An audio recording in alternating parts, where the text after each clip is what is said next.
I'm seeing so much quiet unhappiness. When I say quiet, women who are sort of about my age, but younger, perhaps still working in what people would call a successful marriage, been married for 30 years, and you're just so bored. Hello. I know we haven't met, but let's talk as friends. I get you. I hear you. I was in that position once in my life. I'm not anymore, but I understand how you feel. Do you feel a bit invisible? Is that a word that comes to mind? Unseen, unheard. You know, I watch couples in coffee shops and restaurants, and it just takes me back to when I was in that position. And I feel sorry for them, I really do. They're sitting there, not talking to each other, possibly on their phones. I remember a time when all we spoke about were the children. There was nothing else to speak about. If we'd ever had any common interests, we'd forgotten about them. And, you know, when you get married young, you also perhaps don't really have common interests. Your only common interest is that you're in love with each other and you just want to be together. And growing apart is a huge problem. And if you're feeling that, don't be ashamed. Don't feel bad for feeling that way. You know, it's really, you've put two human beings together, two young people, and then let them grow old together, both getting different interests along the way, and expecting them to not grow apart. I don't know if that's too much to expect, actually. What we call the good marriages are the ones where you need to work at them. When we see people working at them, doing the right thing. Even then, sometimes it's only coming from one side. And that's really hard. Trying to make something work when it's like trying to drive a car when one of the wheels is flat. It just keeps veering off in the wrong direction, doesn't it? And your children, suppose they've left home by now? And they're busy at work, busy with the children, school. And you don't want to interfere in their lives or get in the way. So you don't phone too much. You don't go around much at all. You wait to be invited. So that's a bit hurtful too. Have you perhaps lost touch with some friends while you've been bringing your family up and dealing with your busy life? Maybe you've got a very busy job too. And then, of course, you've got retirement looming on the horizon. I'm guessing, but perhaps if we're all sort of the same age, we're all speaking the same language. Retirement can be wonderful. But if you're not in a happy place yourself, deep down, it's a really worrying situation to enter into. What am I going to do with myself all day? I just don't know enough people to go and have coffees with every day. Yeah, you can't do those sort of things. You just can't do it all the time. You've got to be involved in your home and in your interests and hobbies. And if you haven't got any, you've got to get some. Because it is a worrying time. It's also a time that a lot of women get a bit of a second lease on life. And they want to be noticed. Maybe talk about planning a nice trip, a cruise, and your husband says, "Oh no, I don't want to go on a cruise. And I've got that golfing tour coming up anyway, so we haven't really got money for it." It's disappointing, isn't it?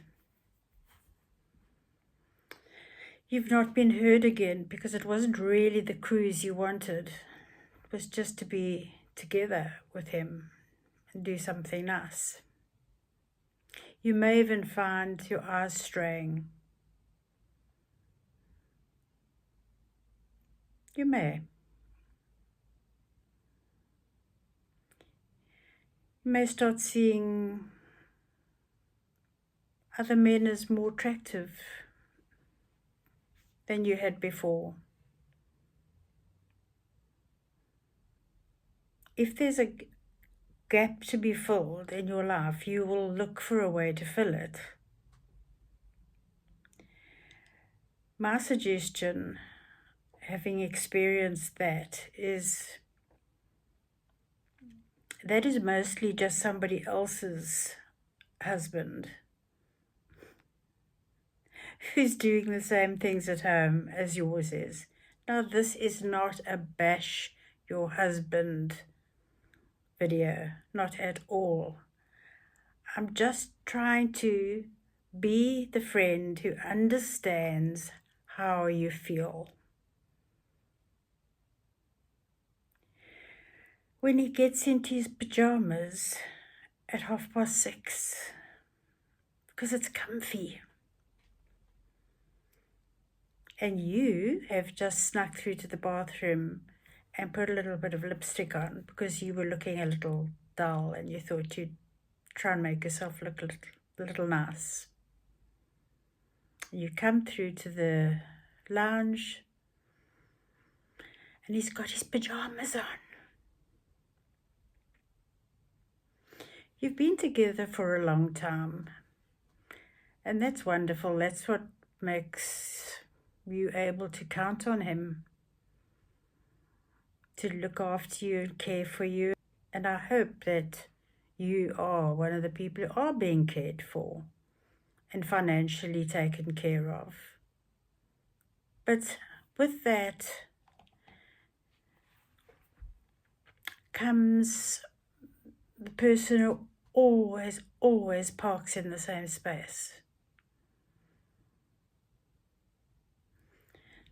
Do you not bother about that? Do you park in the same space yourself? Or are you the type of person who goes, for goodness sake, can we just do something a little different? I hope that I'm talking to nobody, because I don't want anybody to be feeling like this. But I felt like that for many, many years.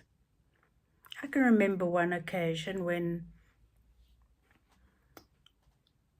my husband and myself and a friend of ours, a lady friend, we were going out for supper together and we'd asked her to join us.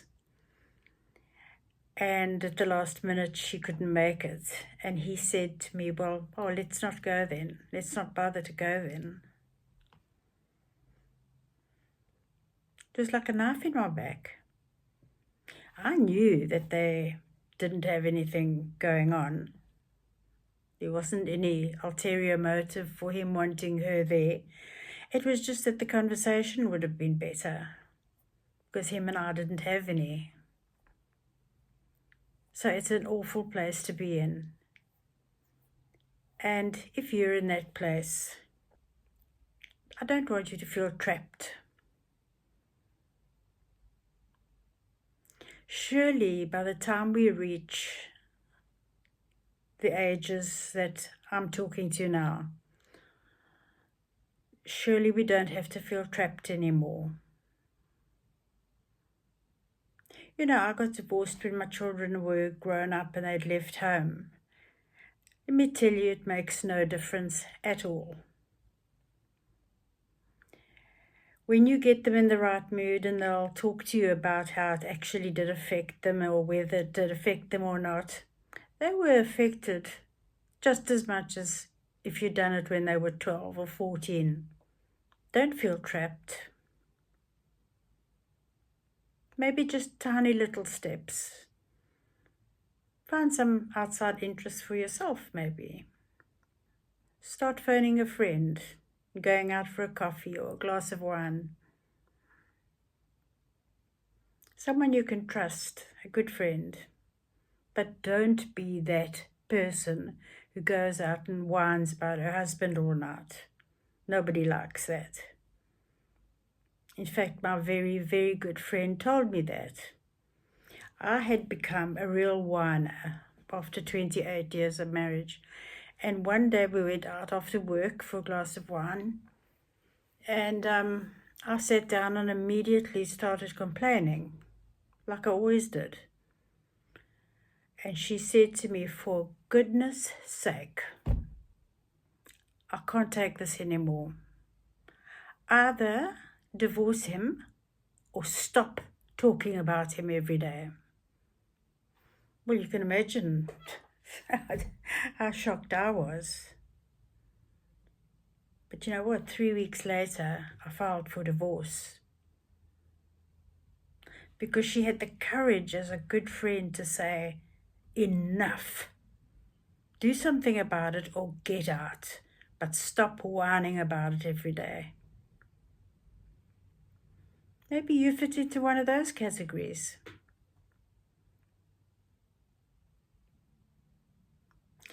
But I'd love you to leave me a comment and tell me where you are in your life and if you'd like more chats like this on my channel.